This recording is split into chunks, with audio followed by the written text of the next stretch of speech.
Before the video begins, I'd like to address a personal matter. Please join my Discord, where I regularly share smaller updates throughout the day about my new videos. Thank you, and now enjoy the video. This video falls under the fair use law. The FOLLOWIG is a fan summary, for entertainment purpose, only, which is not intended to replace the original series. We do not own the anime, manhwa, or any of the artworks, all rights reserved to their respective owners. Please support the official release of this series. This is for people's enjoyment only. This video is not meant to infringe any of the copyrights. A year later, our story takes place in a densely wooded forest. The sky had taken on the color of the forest, stretching for miles until it was bounded by some gigantic mountains. Battle noises were heard repeatedly from this inconspicuous forest. In the midst of the forest, one could occasionally see something smaller and green sparkling, from which the noises emanated. A young man in jeans, a green jacket, and yellow hair was currently engaged in a battle with a monster. His sword repeatedly struck the monster's rusty shield, creating the noises. As this fight had been going on for a while, the young man's sword was on the verge of breaking as it repeatedly clashed against the monster's shield. By chance, the sword broke shortly thereafter in another strike, shocking the man as he hadn't expected it. His eyes widened, and his face took on a panicked expression. Seizing the opportunity, the monster, which had endured the man's attacks with little damage, delivered a powerful blow. This hit sent the young man forcefully through the forest. The impact had caused significant damage to the young man. Despite the injuries, the man managed to drive his remaining sword into the ground, somewhat cushioning the recoil. Even as he recovered from the blow, he knew exactly how dire his situation was, and his face reflected despair. The monster he was fighting didn't give the young man any time to rest. With a mighty leap, the monster approached the young man, letting out a deafening roar from its mouth. The creature jumped toward the man with its muscular legs and threatening belly, its sharp teeth clearly visible. Just before another devastating blow could reach the young man, he managed to evade it with a small sidestep, barely escaping harm. Nevertheless, the situation had hardly improved. His weapon was still broken, and his friends behind him, including a shield bearer, another knight, a sorceress, and a priestess, displayed obvious fear, much like the young man with yellow hair. In this perilous situation, his friends could do little. The monster, a no lord with a danger level of D, continued its relentless pursuit of the humans. Its blood-red eyes glowed with fury, showing no intention of giving up the chase. With slow but aggressive steps, the monster approached the group. Saliva slowly dripped from its sharp teeth, while its eyes continued to glow intensely.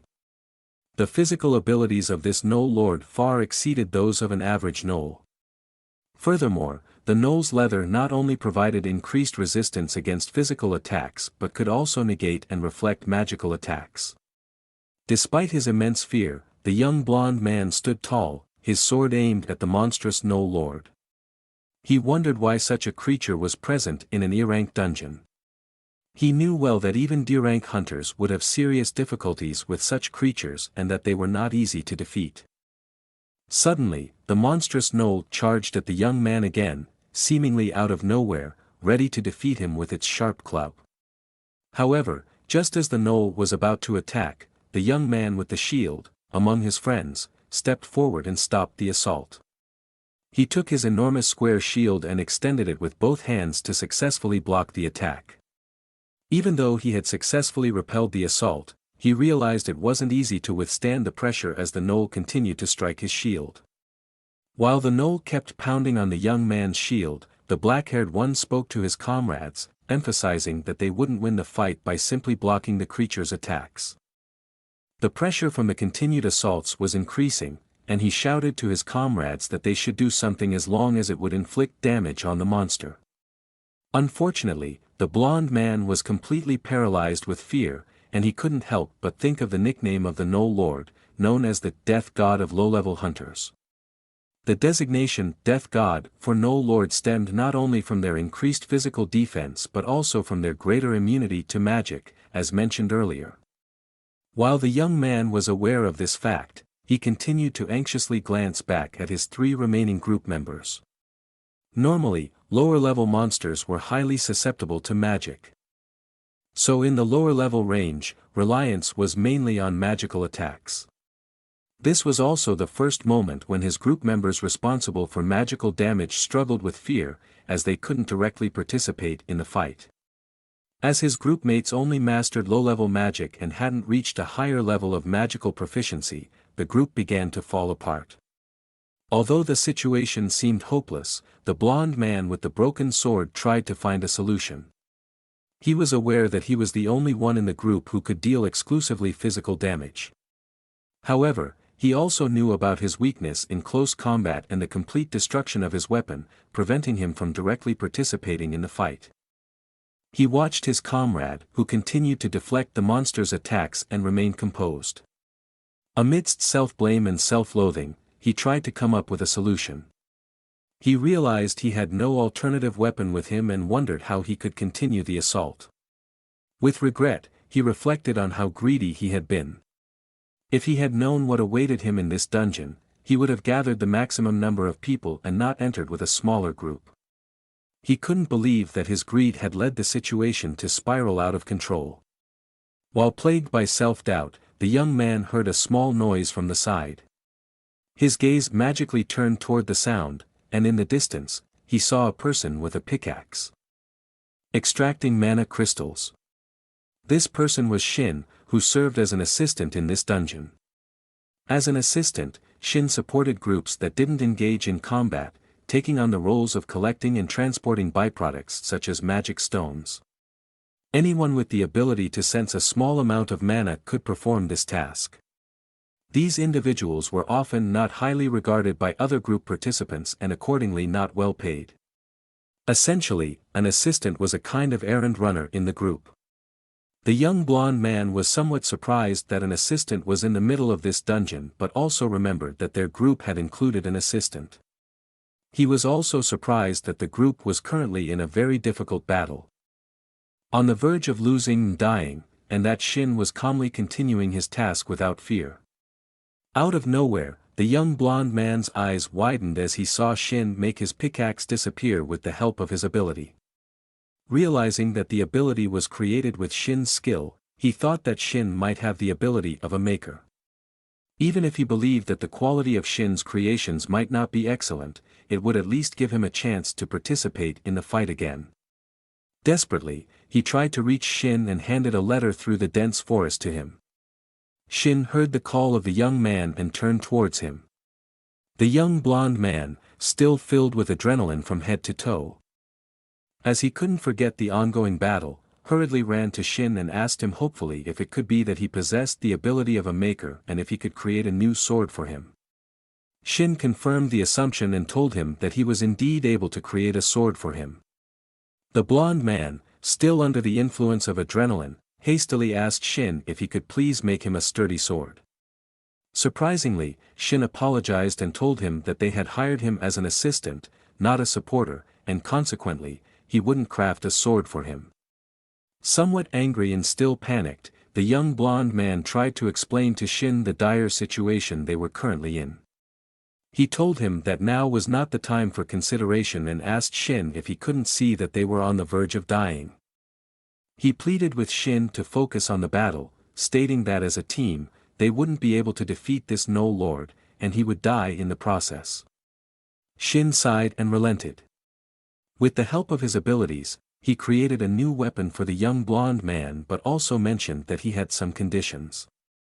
As the young blonde man looked down at his new weapon in amazement, Shin explained that once they successfully completed this dungeon, they should forget everything about his ability. When dividing the loot, he requested to be paid as an average supporter.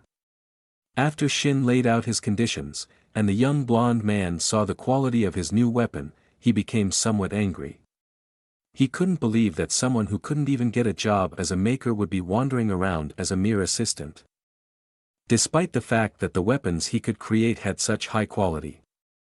Furthermore, he was annoyed that Shin was setting such conditions for his help, and in his anger, he asked him if he thought someone with weapons alone could tackle a dungeon on their own. Shin laughed in response, showing a slight grin. He explained to the young blonde man that a good weapon and good equipment were essential elements to clear a dungeon. Consequently, the shield of the black-haired group member was also improved, as well as the sword of the other group member who protected the magicians in the group. As Shin showcased the full power of his ability, the blonde-haired young man was quite astonished. He realized that with this essential element, their team would definitely be able to overcome this dungeon. Some time later, in the headquarters of the Overkill Guild, one of the 3 largest Korean guilds situated in the heart of the metropolis, petite feet made their way to a door. In front of it appeared the black silhouette of a small woman.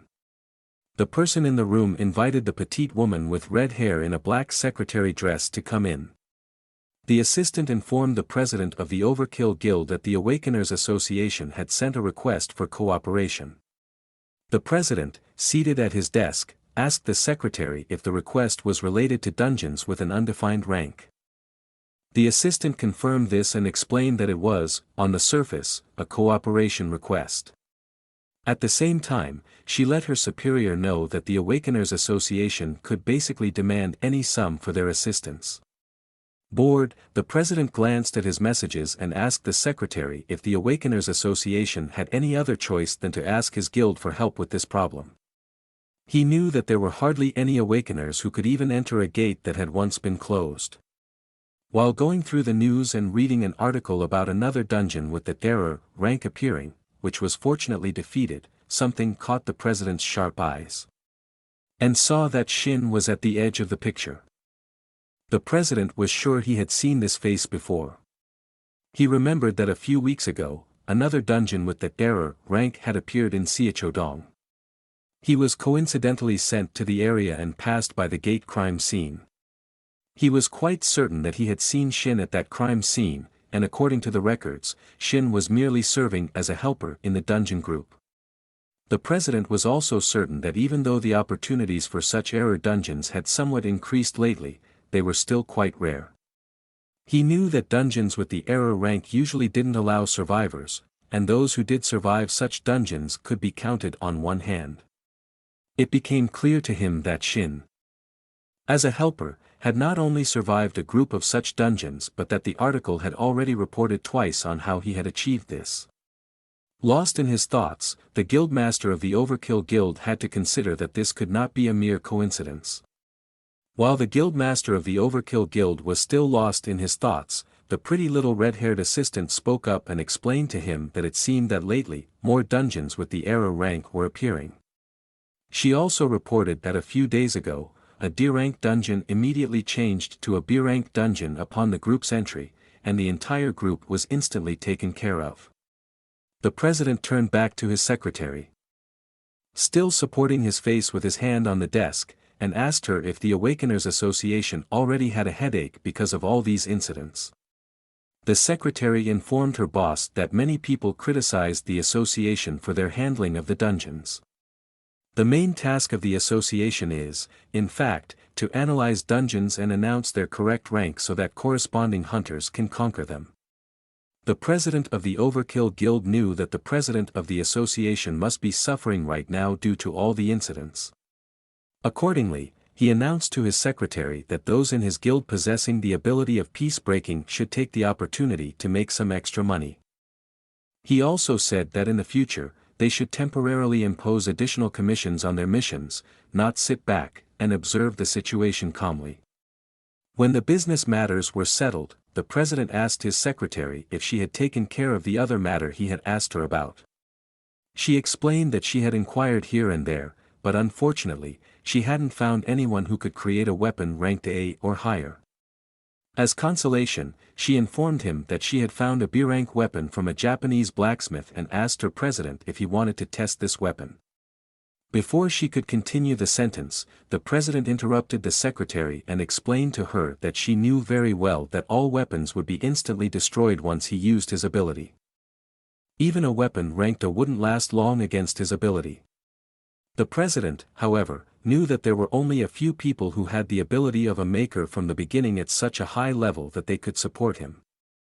Therefore, the failure of his secretary to find such a person was not as bad for him. As the president rose from his desk, he instructed his secretary to keep an eye out for someone with the ability. His limit of available weapons was running out, and he had no desire to continue wasting weapons senselessly. His secretary understood this and promised to continue the task. Suddenly, there was a knock on the door to the president's office, and a handsome, slightly older but still young man entered. He reported an incident to President Taehyun. While Taehyun slowly walked through his office to the door, he asked the man what had happened. The man informed the president that the request from the Awakeners Association was about a D-rank dungeon in their area, and there were newcomers from the guild inside. Curious and with a hint of panic, Taehyun asked the man what rank the dungeon assumed after the newcomers entered. Excitedly, the handsome man explained to Taehyun that the new rank of the dungeon was a C-rank dungeon, and moreover, one of the more challenging C-rank dungeons. Taehyun quickly tried to get past the handsome man, stating that he couldn't just stand by while newcomers lost their lives in such a dungeon. He explained that the situation was extremely urgent, and he decided to go himself to rescue the newcomers of his guild. It was a beautiful day, and aside from a slight red aura due to the portal, a lovely blue sky covered the entire city. The trees were green, and a gentle breeze rustled through the leaves. However, right in the middle of the city stood a giant red gate, guarded by 2 hunters from the association. In front of the portal, many reporters and onlookers gathered, taking photos or reporting on the tragic course of the gate. Suddenly, one of the reporters noticed that the Overkill Guild had arrived. Reflexively, all the resident reporters and curious civilians turned around to catch a glimpse of the guild members. Upon their arrival, Taehyun, his beautiful secretary, and the handsome man were bombarded with flashes of camera lights as if they were stars. The reporters wanted to know from the guild master about the recurring dungeons with the error rank. They also inquired about rumors regarding a cooperation request from the Awakeners Association to him and his guild. Another reporter asked if Taehyun himself showed up because his guild members were deployed as an attack team in this dungeon. Although Taehyun and his 2 companions were accustomed to such pressures, they consistently ignored these questions and focused on reaching the portal. A woman from the Awakeners Association personally thanked Taehyun for his prompt arrival and was surprised that the guild master had appeared in person. Without wasting time, Taehyun directly inquired about the current situation. Together with the woman from the Awakeners Association, he looked at the portal, and she reported that the team exploring the dungeon consisted of 6 hunters, 2 supporters, and 1 helper. She assured Taehyun that all participants of the attack team were well above the required qualification.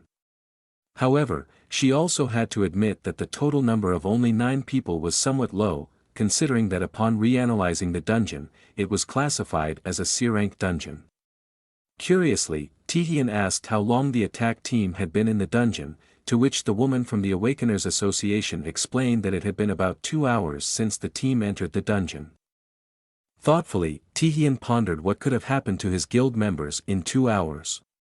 He told the woman from the Awakeners Association that he had no idea how many of his people might still be alive, but he assured her that he would do everything in his power to help the survivors in the dungeon. The woman bowed and thanked him. Taehyun and his assistant stood in front of the imposing, gigantic red portal, staring directly into it. Taehyun then let his brought suitcase slam onto the ground, creating a loud bang. After the suitcase hit the ground, Taehyun raised his right hand in front of his secretary, expecting her to know exactly what to do without one of his commands. The petite red-haired secretary, Min Hee-soo, pulled something out of her small shoulder bag, which then began to glow brightly. Min Hee-soo had the ability to open and close a small subspace within objects, and her shoulder bag was such a place for a subspace. She pulled out a katana and handed it to her guild master, Taehyun. Taehyun took possession of the katana directly and held it in front of his head. The blade of the katana ignited and was enveloped in a yellow-orange, fire-like aura. With a powerful swing, Taehyun waved the katana in front of him and cut directly into the midst of the portal. Using this skill trespass, he created a rift in the portal that kept growing. Eventually, a massive hole formed in the portal, allowing re-entry. Tihian, equipped with the skill, transgression, that allowed him to penetrate barriers, cut the hole in the portal with his katana. The only downside to this ability was that it applied in a different dimension only for the user. After Tihian had used the katana once, it immediately dissolved and crumbled before his eyes. Since he couldn't continue fighting with this sword, Min Hee-soo immediately handed him a new one, telling him to please be a bit more careful with this sword. While agreeing with her, Tihian entered the portal directly, wasting no more time. Barely arriving in the dungeon, he immediately assessed the current situation.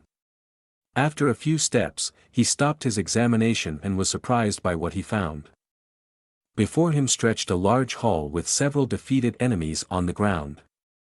As he looked around, Tihian noticed that in the middle of the dungeon, there was a different temperature and humidity. Additionally, he recognized, by the smell, that it was a dungeon where reptilian creatures roamed.